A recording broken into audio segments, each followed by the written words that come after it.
mga kaibigan. Kapatid, habang malakas ka pa tumalakad, huwag mong hinayang sa gastusin mo.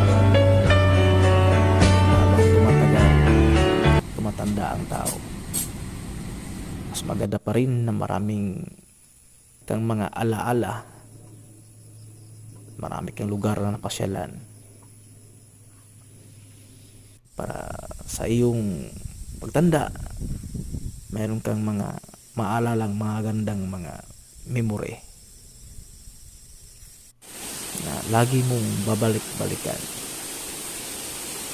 Mag-enjoy ka habang malakas ka pa, dahil pagdating ng araw hanggang plano ka na lang. Kaya ngayon, gawin mo na habang malakas ka pa.